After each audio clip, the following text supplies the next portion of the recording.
Hi guys, Got it. welcome back to Cupcakes and Protein Shakes. I'm your host Savana, and we are doing an episode of Bikini Girl Chit Chat where I interview a fellow bikini competitor. So introduce your name, your age, and where you are from.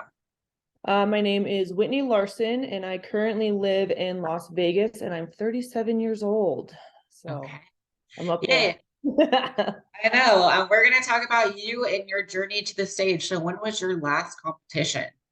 My last one was Patriots Challenge last year, in June. So that was that was a good eye opener one for me too. I think every single show you just learn so much, and that one I was just like, oh, like I'm in a growth phase now and healing my gut phase. So that's a whole other.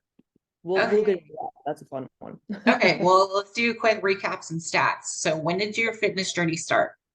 Um, oh gosh, honestly, it's when I was younger. Like I grew up playing soccer, so my whole like I always joke that soccer was my religion. Like I was on an Olympic development team for 2 years when I was younger. I've always been active. Like I remember watching my dad like doing like the marching steps, doing the bicep curls when he was younger. So I was just always aware of it and seeing it.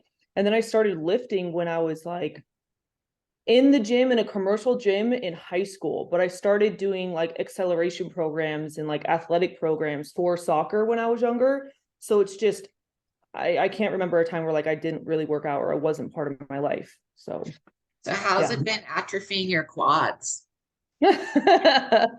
It's God. I mean, I it's funny that you mentioned that because the show last year they said that my quads are too big, and I'm like, I haven't specifically trained my, I know it's just how I pose, and it's just from playing soccer. Like I just have that residual muscle, and I'm gonna actually like try and build some muscle on my quads. But yeah, like the soccer quads are a thing. Like even when I wasn't really trying to build them, it's just they're there. Not mad at it because I think soccer players have some of the best legs. So like go us. Did you play soccer? I played volleyball. No. Okay. So Oh, you different, but it's kind of quad dominant because it's a lot of jumping. But yeah, yeah, yeah. You got the booty. yeah. Well, we're working on it. We're working on it. Okay, so you've always been an athlete and now continuing into the sport. So Yeah. when did you do your first prep? What year was that? That, oh God, I honestly don't remember because my first time competing, this is like gonna go into probably future conversation, is there wasn't even bikini yet, my first competition. Okay. I did figure, like Ooh, fucking yeah, back in the day, back back in the in the day. OG times. Yes, like Wow. the crazy, that's when they still had like the two suits. You had like the single suit and the bikini and or the one piece and the two piece. And I remember getting on stage and I mean I fell in love with it. I don't know if any it she her name is Tanya Merriman. And so she was an old school classic figure girl. And she doesn't compete anymore, but she was like a fitness instructor in this gym that I started training at. And that's when I first got my personal training. So I like saw her and she was showing me these photos. And I was like, people can look like this. Like, as an athlete growing up, you just have to perform. Like you don't care how you look. You just play your game or run your race or do whatever. And you want to perform, but you don't have to look a certain type of way.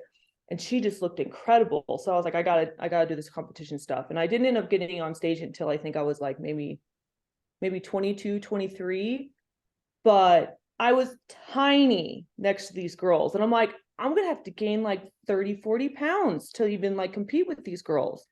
And then I didn't think I wanted to do it because that's the look that I wasn't really going for. And naturally, I'm like, I don't think my body could naturally get to that size anyway. And like, I'll have to send you some photos. I think I still have photos at My the gosh, first I couple. want to see this like figure body. It's insane. You Like, should do like a I, side by side, like with oh your, yeah, like, yeah. yeah. And like, so then I competed. Then next year, that's when they introduced bikini. I'm like, that's what I'm gonna do. Okay, like cool. This is more my jam. This is gonna be more like natural and healthy for me. And then back then, of course, it still wasn't natural. Like I was boiling chicken, eating tilapia and asparagus for 6 meals a day. Like, thank you. Yeah. Yeah. I mean, okay. So how many shows have you done so far total? I've done Probably 15 to 20 throughout this time, because I would, like I do personal training and online nutrition coaching. And so part of my, like my whole business plan is, the relationship to food, the relationship to yourself, the relationship to the gym. And it kind of stems from competing, because I've been in those times that, competitions were the problem, and it was never my problem. It was never me. It was political, or this isn't unhealthy. This is unhealthy, or, whatever it is. Every terrible stigma that you can think of, I have said. So I would take 2 years off, or I would just do one show, blow up afterwards. And then I was like, oh, I need to lose weight again. I'll do another show. So I was that toxic competitor for a really long time. And it really took me until not this year, but the previous year, I took probably 3 years off. And I did Patriots Challenge back in 2016, and it was after my dad passed. And I used that show as an excuse, like not to come to terms with my dad being gone. And running gear, I was stressed out. I was working night shifts. I still bartended, but I was working at night. And so you're doing all the wrong things to get on stage. So when I didn't do well, because I didn't look good, I looked inflamed, and I looked like a figure girl actually, compared to all these young girls that were 22, 23, their first stage. I'm like, the fuck? Like, so again, it's the show's fault, So I've done a good amount of shows, but it's been like spaced out, because it's Yeah. been the mental aspect of it. Okay. So last year, you said last year Patriots Challenge was your last show? Yeah. Okay. And what happened that was eye-opening for you? So that was the show that I did back in 2016, where I just crashed and burned.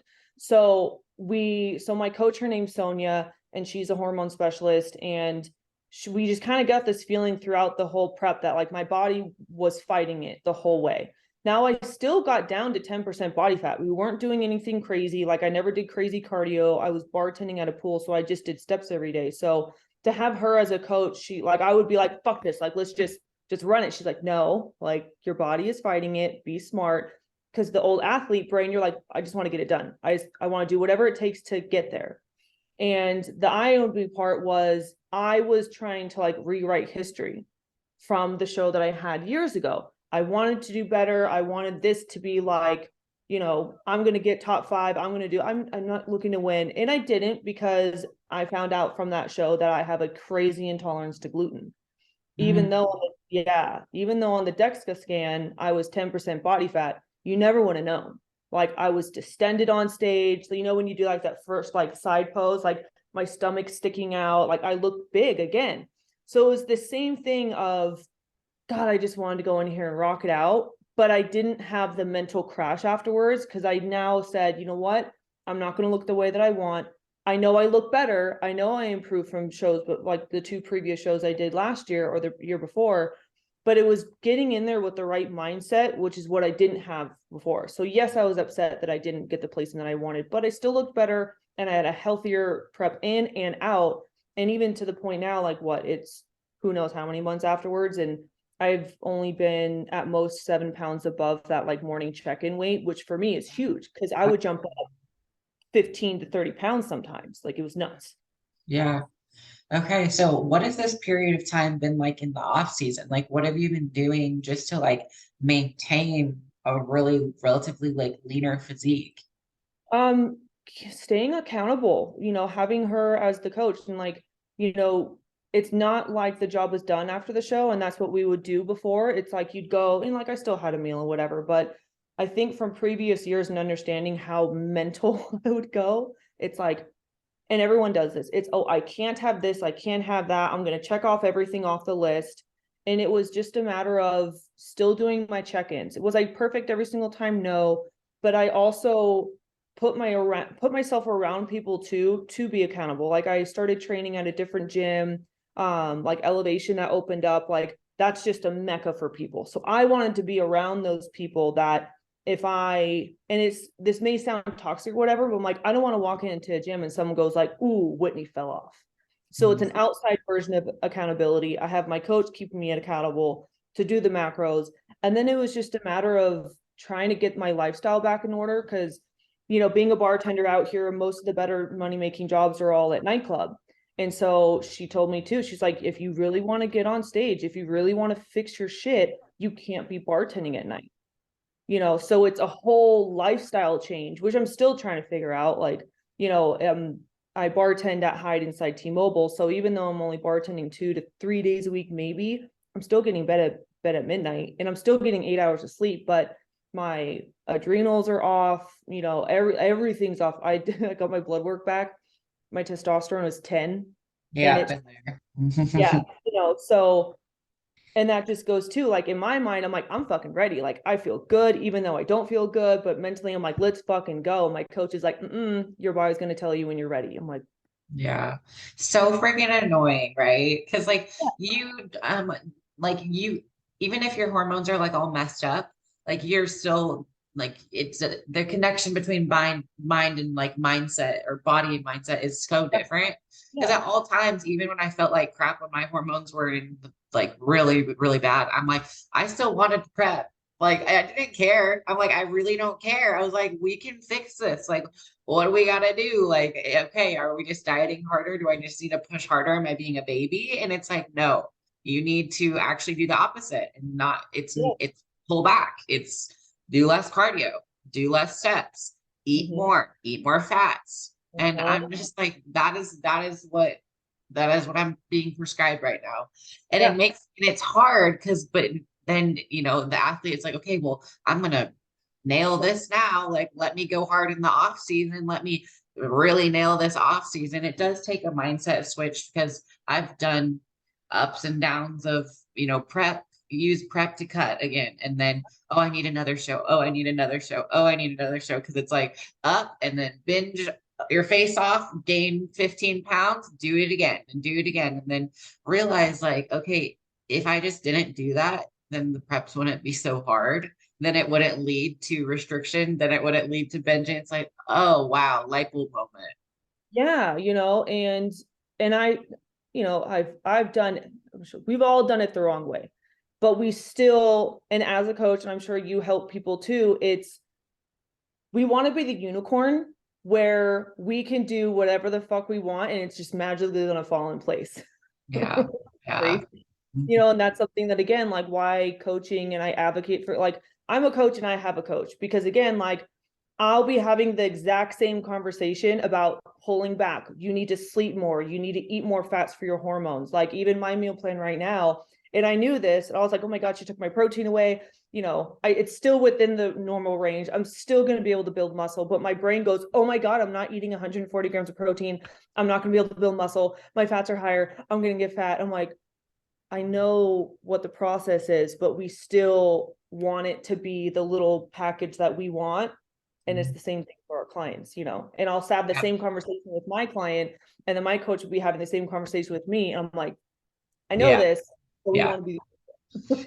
That's the thing. It's like we know better. Like we know, like after you've done it for a while, it's like you know the drill. Now I know the education. I know the process. I know off season, on season. I know what it takes. I know how much cardio I need to do to get lean.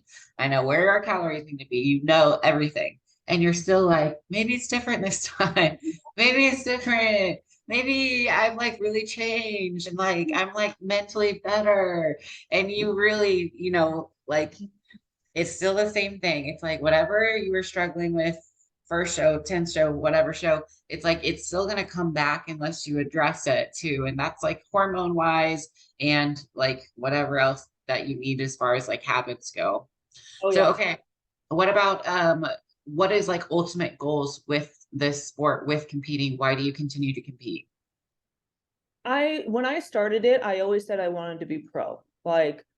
Um, like growing up playing soccer, I remember there was like this one defining moment, and I remember having this conversation with it was my mom and my dad, and I was questioning if I wanted to play soccer again, because I remember the previous year there was a girl that was just kind of, back then there, we didn't use the word bitch, but she was a bitch. Like, she was just not nice.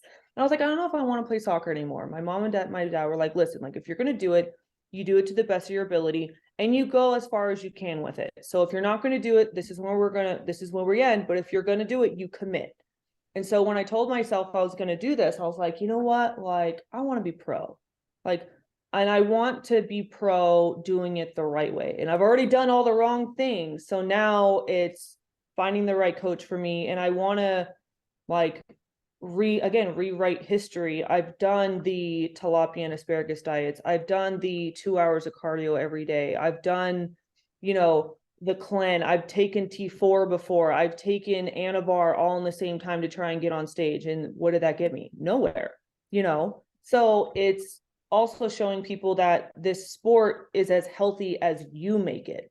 It's not the sport, it's you. And no one wants to look in the mirror and be like, hey, you're kind of fucking your shit up. You should get this in, Yeah. So knowing that it's not the devil, it's amazing sport. Because and I know you'll agree with this. Every single time I compete, I personally get better on the external world, not even just like, oh, my glutes look better and like my shoulders are popping. It's me as a human, as an individual. I get better and I get stronger every time, Yeah.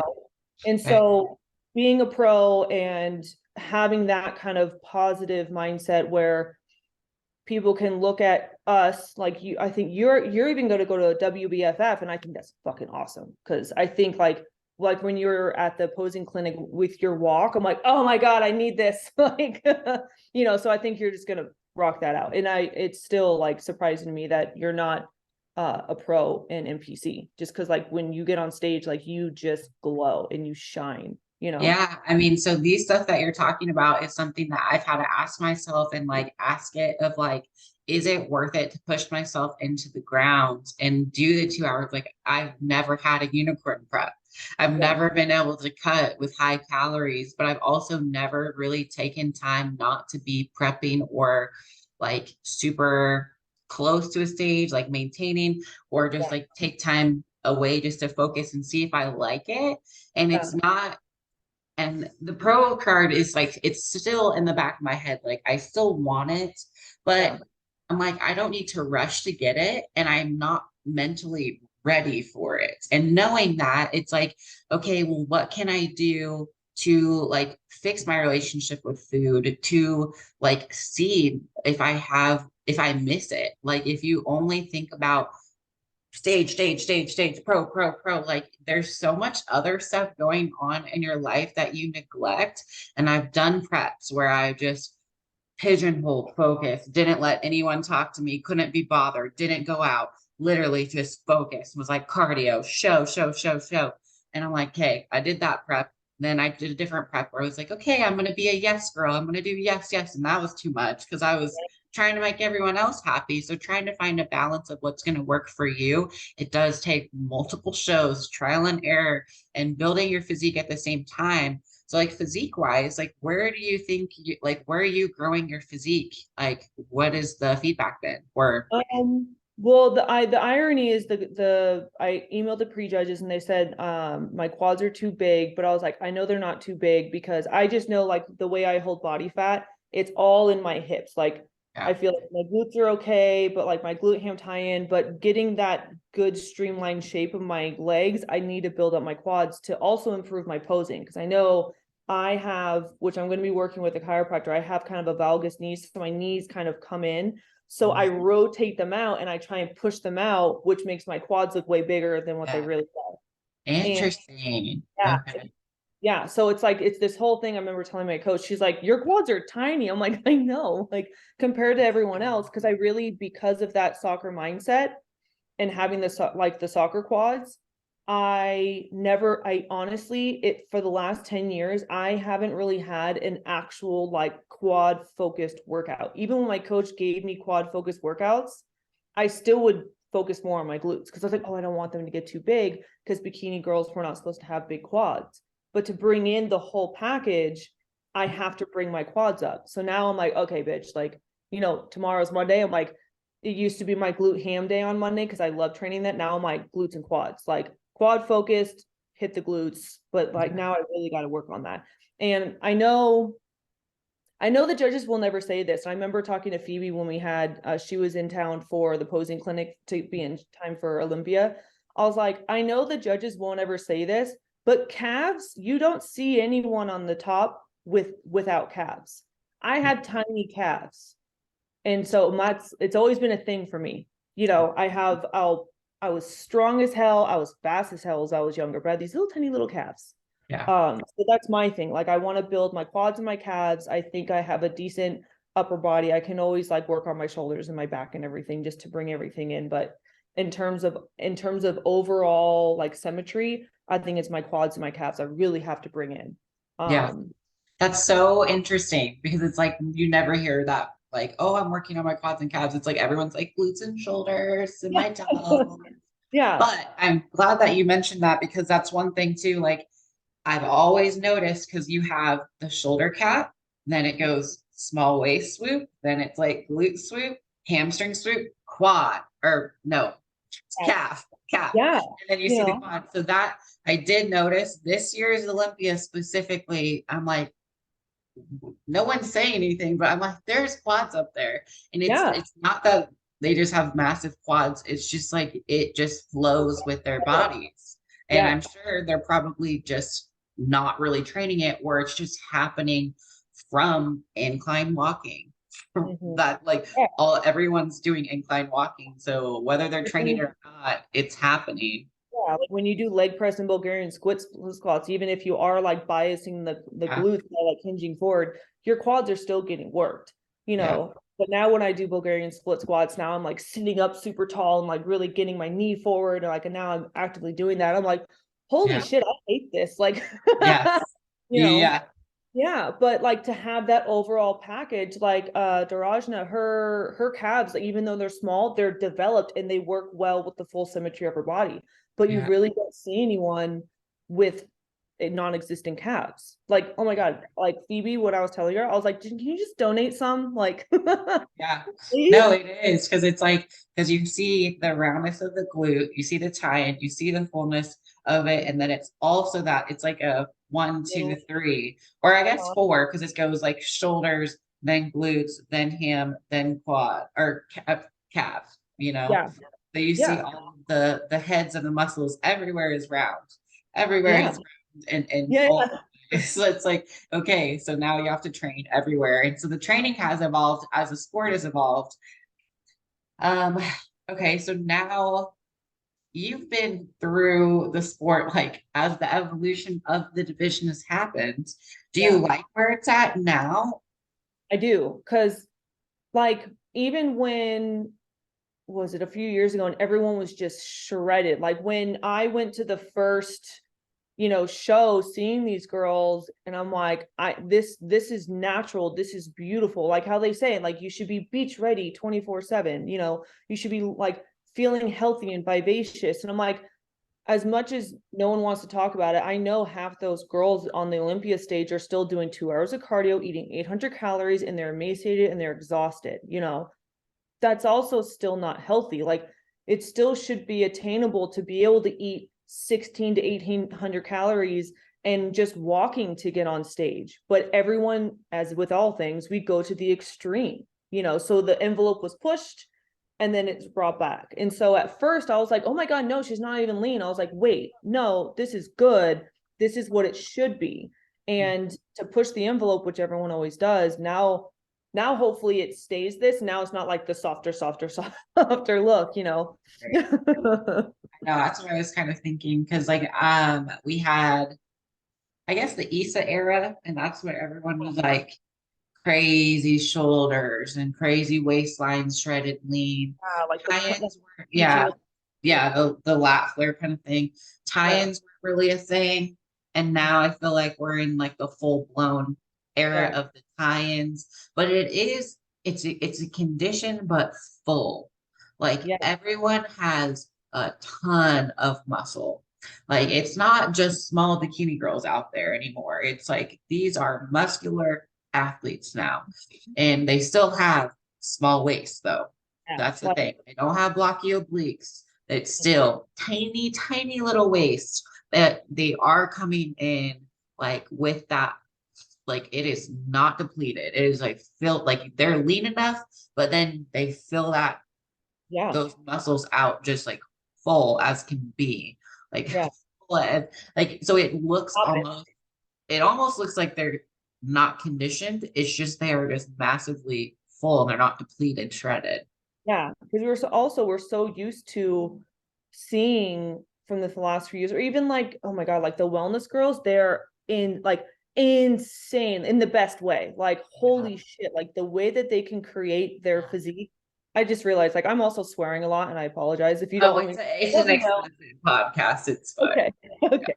I got the vocab of a sailor. My apologies. But like the way that they can create that physique is still awe-inspiring. Yes.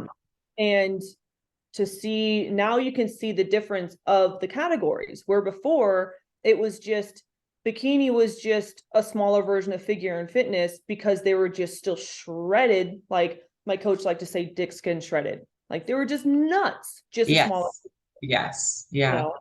It Um, is. I think the divisions have really differentiated themselves. Like yeah, bikini is big, but it's not like we can get bigger. Like we yeah, could, but it at that certain point, it's gonna push some competitors if they do get too big into a different category.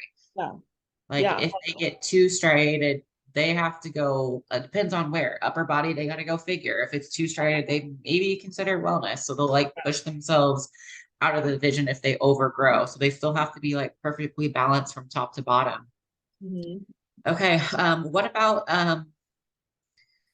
I'm just trying to think of like what other pieces of advice that I can pull from you because you've been through so many shows. Yeah. Um, A lot of it, I think, is just like, and it's so cliche, is, where are you in your own life? Like, what's your lifestyle like? Like yeah.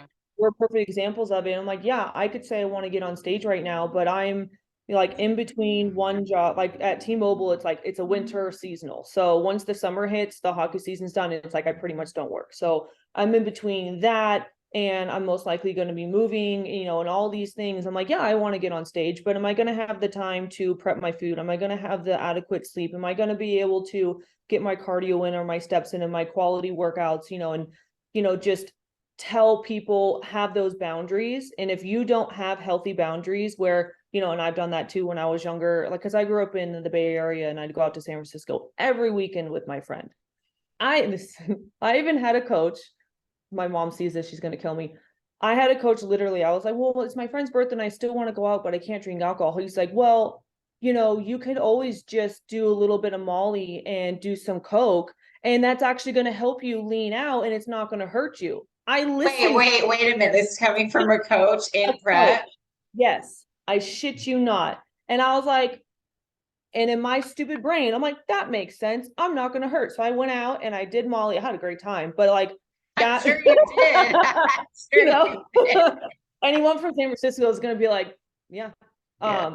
But it was one of those things where I'm young, I'm impressionable. I'm going to listen to my coach. Like, what does everyone say? Follow the process, listen to your coach. Even though in the back of my head, I'm like, I mean, what was your training session after that? Like, you yeah, would feel like absolute crap after that. yeah, it was a rest day because it was a Saturday night, so Sunday was the rest day. But it was just one of those things where, like I said, I've done. It's like I feel like a parent. It's like I've lived this life. I've done everything. You can't Right. fool me, Right. But I would rather be transparent about it all because, again, like if you have to do extremes, Yeah. if you shouldn't do it.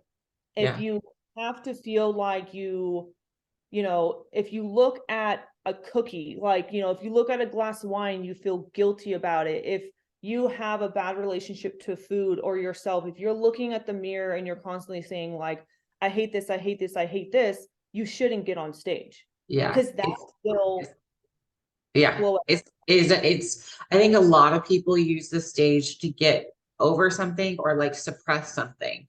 It's like you can't suppress your body image issues. You can for 4 months, but let's say you don't place how you thought you did, and you thought that that placing was going to magically make you feel better about yourself, and then it doesn't happen, then you feel like crap.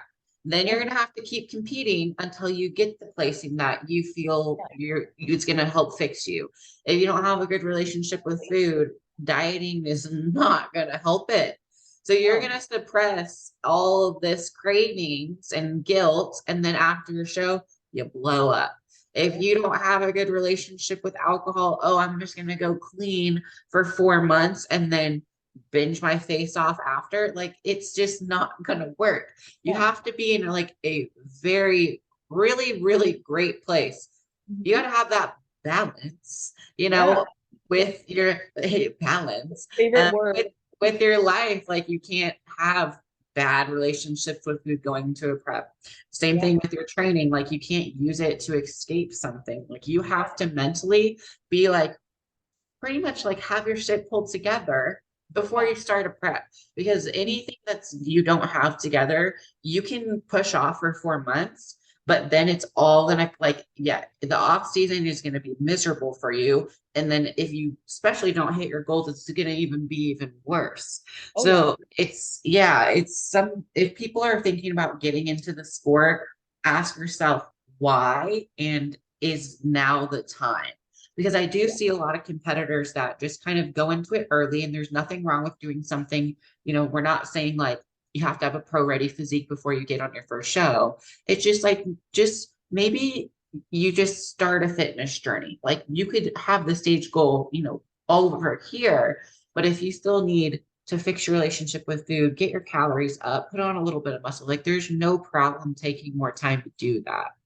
Oh yeah. Like I always say, like we all say it, your placing is made on the off season. And now it's not even that anymore. There's no such thing as an off season. So I have a client that she's like, Winnie, I want to get on stage. Like, what should I do? I'm like, and she's smaller frame, she needs muscle. I'm like, you should dedicate the next 2 years, Yeah. legit, if you want to be competitive with it, to build the muscle, to create that relationship with food, to have a solid foundation so that when you walk into that show, you're not having to change too much. You're getting up at the same time, you're going to bed at the same time, you're eating similar foods, you're creating meal plans that you love. Like, you Yeah. know, it really shouldn't be that much different to the lifestyle that you're already leading, which ironically is like what I tell my clients when they're trying to lose weight. I'm like, the avenue in which you use to lose the weight should be the avenue in which you use to keep the weight off and maintain that. And so when you're in prep, it's just hard, maybe a little bit harder workouts, a little bit less food, maybe a little bit more cardio, but it shouldn't be going from,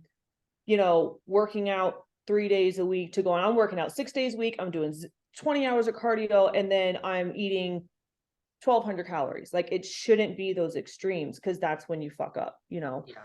And Because I it's mean, you can do anything for a small period of time, but fitness, like as the, I mean, not just fitness in general, but like this sport and competing yeah, now with even just the bikini division is an entry level physique. Like you said it right. There is no true off. It is a lifestyle. You have to decide like, okay, I can't not do cardio and I can't not train and I can't not just like, you don't go back to a yeah, certain way. Once you yeah, start, it never ends. And yeah. that's where it's like those routines that you have in prep. If you can't keep that up in an off season, it's not the right routine. Or if you're having to do something extreme, just know that there's gonna be backfire that you're going to have to, like, your body can only take so much. So yeah, you can push yourself, you can do 2 hours of cardio, you can diet super hard and do it in 8 weeks and get shredded for your vacation or whatever it is. But after, it's like, it's going to be miserable. You can't maintain 2 hours of cardio for your whole life. No, So you will gain fat, like fast, fast, fast, fast. So it yeah. is like, find a happy medium where you enjoy that routine, you enjoy the food you're eating, you like the cardio type, and it shouldn't be something you don't like or if it's miserable. Yeah. And it's like, don't get me wrong, or like, and you'll agree with this too. It's not like when you're in prep, you should be miserable. It should definitely be challenging. It should be hard. That's why after every single prep, I feel like we always do get better, because you unlock a new like level of, whether it's discipline or whatever it is, or fucking compassion for yourself on those hard days. Like there's days in this last prep where I'd get home from work and I was like, oh my God, I still got to get like another 8,000, 8,000 steps in or whatever. Cause my goal was to get, 12 to 15,000 steps in, instead of doing allotted cardio. And I would just lay down on the floor for like 15 minutes, and that's a real thing. Like, it's not, oh, this sucks and I'm tired. Cause you also can't have a bad attitude, cause it's your choice to do this. You Mhm. can't take it out on your friends and your family. And I've done that. Like, I was a wretched before. Like, I have had preps where I was wretched, you know. if you don't have a supportive partner. Like, and that's one thing too, like usually every single one of my preps I've pretty much been single, so it's like I could just be like meh, like cut off the world, and I don't view that as a sacrifice. And I feel like too, if you go into a prep and you feel like you have to sacrifice all these things, then you shouldn't do it. If Yeah. it's like, if feeling like, telling a friend, because I'm really good at now setting boundaries. Now I have to work on like my communication while I set my boundaries. Because then, someone's birthday or whatnot, it was like, hey, like I got this show, like I love you, I'll take you out to dinner or do something after the show. And now like I've done enough shows now that my friends are always like, yeah, like I go black wall, this is what I'm focused on. And like people respect that now, but you don't know how to like have those boundaries and create that lifestyle and, you know, just creating that identity. And I think that's where like the identity shift comes from is, and something my coach told me too, she goes, what would pro Whitney do today? If you really want to be a pro, if you really want to be this competitor, what is that version of you going to do today to get to that version of you tomorrow? And if you cannot follow those steps, then take a step back, Yeah. reassess. You fail, you didn't do anything wrong. Maybe it's just not for you. Yeah, I mean, I like that you or your coach is like asking you those questions of like, what would the pro version of you? I've asked myself that a lot, Yeah. and it's it's hard, and you go, okay, I think I am doing the right things. It just takes time. Yeah. It's really is Um, just like trials and tribulations and like testing. I'm gonna go pee real quick. Okay, and then I want to talk to you about something. So you were open about your supplement usage. Are you okay to talk about that? Yeah. Because Okay. that was that was the year that my dad passed and I was still bartending at night and I had a different coach Yeah. and um this goes back to if you got to do the extremes to get on stage, then your body's telling you something and you shouldn't do it. Yeah. And I wasn't losing weight. Um again, I was bartending at night and I think I might have had two jobs if I remember. No, it was just one. I was bartending at night and, waking up every day. I was also only getting like 4 hours of sleep. Like my body still has that adrenal dysfunction right now where if I were to go to bed at 5 a.m., I would automatically wake up at 10 and I would have a ton of energy. So like back then I didn't realize that I was having this dysfunction because I was like, I have a ton of energy. I feel good. Let's go. But I wasn't losing weight. And my coach was like, well, let's try like T4. Let's get like, the thyroid going because you're probably have a sluggish thyroid. And I wasn't doing, blood work back then or GI maps or anything like that. It was like just a guessing game. Let's try this and let's try that. And, it was, I got on stage and I didn't look good. I looked big. I looked inflamed. I had a lot of muscle on me. Yeah. But and that's why I'm a big, like, if people are going to use it, you better have a coach that understands how to dose it right, and you better do blood work and you better, monitor it.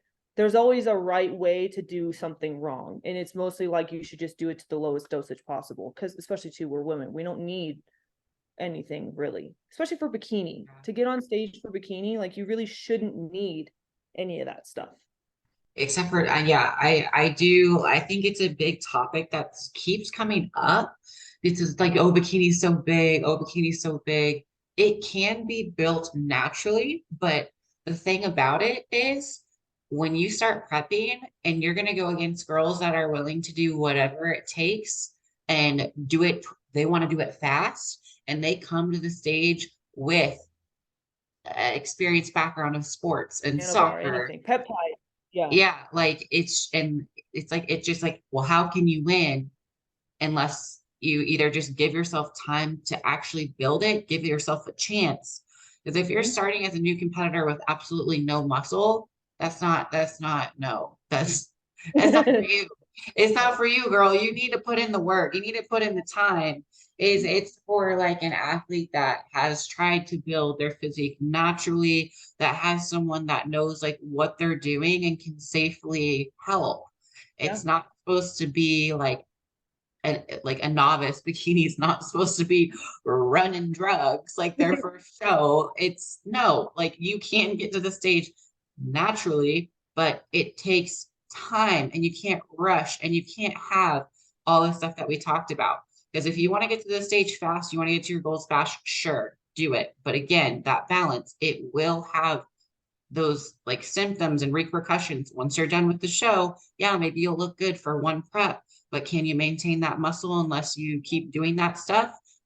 No, you Yeah. can't. So it's You just, will, yeah, you will it's just, slowly wean yourself off of it. Most coaches don't like, I know my coach didn't back in the day because it was literally like and it was also me, like once that I didn't do well in that show, I just mentally and physically imploded. Like I didn't work out for 6 months. I didn't prep. I literally ate like a complete asshole. I developed literally like cellulite on my stomach and on my arms. Like even when I was, on stage last year, if I were to like, kind of crinkle in my stomach, like there'd be little cellulite bubbles in there. Like, so that stuff doesn't really go away unless you suck it out, so like I said, like I have done that damage from previous preps years ago. And the lifestyle that I live as a bartender is so unhealthy, so unnatural to be up all night and then like you're trying to function during the day. And like I was able to do it. Like, yeah, I did it and I rocked it out. And even though on that, like even now doing my blood work, my testosterone is 10 and we should be in like the 30 to 50 range as a woman, like I will have to get on TRT. And I'm also not ashamed of that because that's to get my hormones in the optimal level just for me to feel good again. And you don't realize how good you. yeah, it's not cheating when you're going at such a low place just to get optimal. Yeah, It's like it's you are struggling without being optimal. It's not yeah, like you're going past it. It's like no. you're gonna have to have like a little bit just to even get close to the girls that are next to you that are running normal.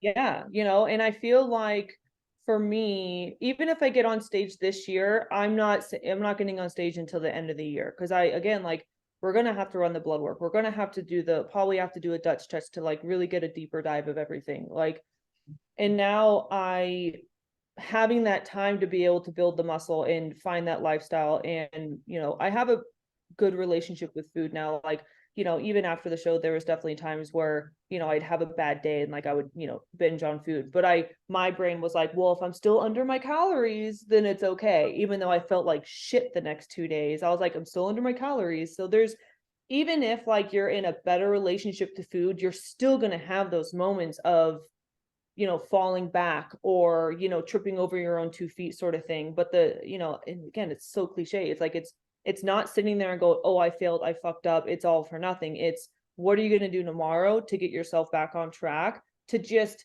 remind yourself that you're human and you're never going to be perfect.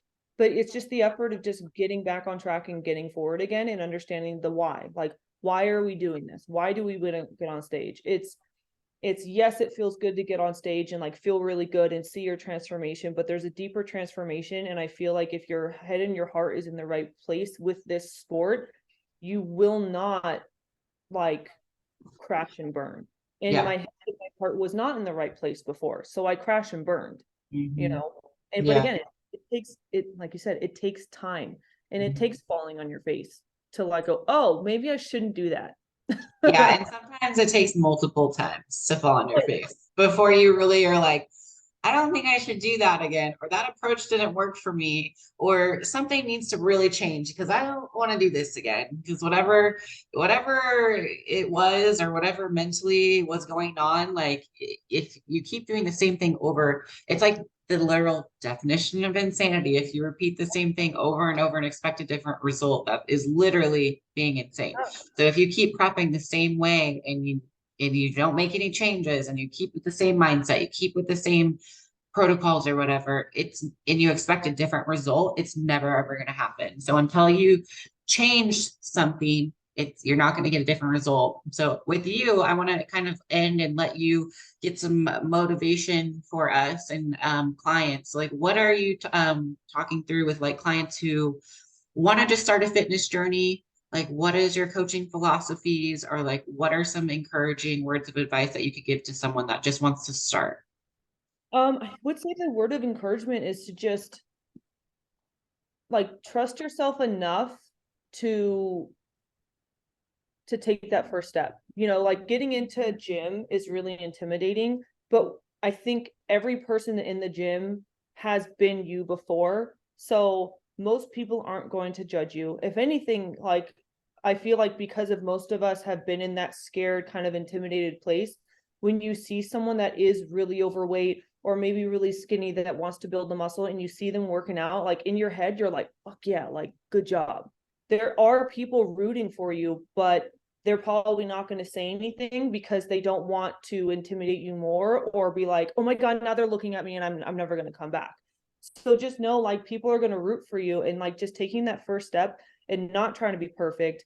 And a little bit goes a long way. Like it's look at the sustainability part of it. And the same thing, like if I were to tell a client, I'm like, I don't want you trying to get to the gym 5 days a week if you know you can't do that forever. If you know forever and always that you can get to the gym 2 to 3 days a week, and don't worry about what specific days, but you know that you can get to the gym 2 or 3 days a week for the rest of your life, have that be your goal, have that be your default. If you can go extra, go for it, great, but forever and always have it be that 2 or 3 days a week, because you're going to be more consistent that way, and then you will still get to your goal. It may not be tomorrow, it may not be next year, but 2 3 years down the road you're going to get there, and now you've created that lifestyle with it. You know, it's Yeah. not how quickly can I get there, is what can I do sustainably to get me there in for whenever I get there. Because at the end of the day, like our journey's not done until we're 6 feet under. So it's not going to be so hard if you just think your lifestyle of it. Like, how am I going to make this enjoyable so I want to do it? And if you hate working out, just go 2 days a week. Get a coach. Just be like, I don't want to think about this. I don't want to do this. And I've had those clients. They're like, I hate working out, but I know I need to do this. I'm like, cool. I'm glad that you're here with me. Be proud of yourself. Like we're those weird people that like if I don't work out, like I miss it. I'm like not a good person if I don't get my workout in. But Mhm. most other people, and they're like, oh my God, I don't want to do this. But just Yeah. know that you're working out for your future self, to not need a walker everywhere you go, you know, to not be dependent on other people. You're working out for your longevity and your health at the end of the day. Because I will say this, when I see these masters women on stage, holy shit, they are inspiring. Like Yeah. I want to age like them. Yeah. So yeah, there's like a set this, I don't know if you know, Renee Landers, she's 70. She's competing as a 70-year-old trying to earn her pro card. And she looks good. Not just like, okay, like no, she's got abs, she's got delts, like she's Yeah. got glutes. And I am just like, this is amazing. This is amazing. This is exactly what it should be. Like it, I was like, if I could keep this physique as long, like for my whole life, my off-season body of fitness, like I would be so happy if I was 80 years old and had shoulders and glutes, and like so those things that you start in prep, or just like in general, like what can you do every day? Like are you, and that's something that you think about too as an off-season competitor. Okay, working out is not just for the stage. Working out makes me feel good. I like this. I like eating healthy, not just to get lean. I like it because it does make me feel good, and I like when I feel good. Okay, so kind of final pieces of advice. If someone wants to go to the stage with all of your wisdom, what would you tell them? Do your research on a good coach. Like I have had friends be my coaches. I've had, just the regular rinky dink guy from the gym be my coach just because he was close and in there. But do your research. Like look at the girls, and it like, I know you're still on Team Elite Physique, and like I tell people all the time, I'm like, if I didn't have my coach, I would be on that team, because I know most of the people. I trust them. Like I've gone to the posing clinics. Take the time, look at the girls on stage, look at the ones that look like they're happy up there, that they're vivacious and like they're genuinely enjoying the process, Right. because I want to see who that their coach is. I want to like, and you'll see the proof in the pudding, because every single show they have great girls on stage, and for the most part, like they all feel good. There's always going to be that one outlier, of course, but for the most part, 90% of like those girls that you see, they are following the program, they're doing well, and they're maintaining throughout the year. It's get a good coach and you listen to that coach. Like, it's the oldest saying in the book is like, you trust the process and you listen to your coach. I wouldn't tell everyone what I'm doing, because you're going to get 20 different opinions, and then you're going to get convoluted, and you're going to go to your coach and say like whatnot. Like, you're paying your coach, and then you do what the fuck they say. It's, do your research on a good coach and listen to them, because at the end of the day, like, you're their walking marketing tool. And so they want you to do well. They want you to look good. They want you to feel good. So they're not, a good coach is not going to have you do dumb shit just to look good from the stage and then you fall off. Because I feel like that's what it is too. Yeah. Yeah. Best advice ever is find someone you can trust with their health. When you hire a coach, you're literally putting your health in their hands. Mm-hmm. Yeah. So it's an important decision. Don't just do someone cheap. Don't do someone trendy.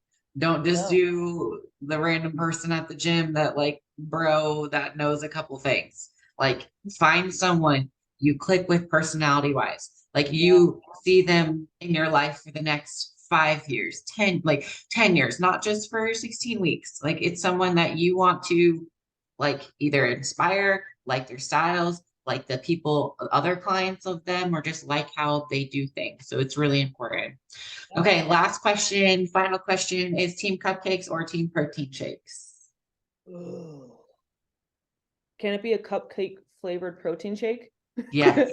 And Yes. which one would it be? Oh, protein shake. Okay, and what kind of protein do you like? I use Legion, but what I do is I make it, I kind of cheat because I make it into like a froyo. So I get like frozen mango, blueberries, strawberries. I do like the mango, and then I'll do a little bit of the Good Karma flaxseed milk, and it turns it into like a little froyo sort of Do you thing. have a Ninja Creamy? I don't. I do the old school just Ninja blender, but I know I've heard of it. I think I saw it the other day on Instagram. Okay, everyone listening to this, if you like protein and you like ice cream or smoothies or milkshakes or frozen yogurt, get it. It is worth it. Okay, Oh, literally, you can turn anything. I just ate one. But you can turn nice. anything, and it's like it is not just like it's not just like a blended thing. It's better. It is better. It turns it into like creamy ice cream from protein powder and like a little bit of milk or yogurt or fruit or smoothies. Yeah. Amazing. Highly, Ooh, highly suggest. You down for need that. one in your life. It changes. It changes. It's really good. Like, I'm not just saying, it is really, really, really worth it. But okay, Ninja, so that's the end of our sponsor the episode. So, podcast. huh? I was like, sponsor the podcast, Ninja. Yes, yes, please sponsor me. It's not sponsor. Oh my gosh, that would be amazing. I'm gonna like send them this. Like, please sponsor us. Right? We only eat protein ice cream. Please, come on. Yes. Okay, so if people want to work with you, or if they want to follow you online, where can they do that? It is pain to power _ nutrition for Instagram, or you can just go to my website. It is pain to power coaching.com. So it's the pain #2 coaching.com. So Perfect. Awesome. Well, thanks for coming on and talking with you. It's good to hear from you. And I like your journey. It's always fun getting to just see another like seasoned athlete too. it's a crazy one, but it brought me to where we are, so I'm not mad at it. Yeah. Awesome. Yeah.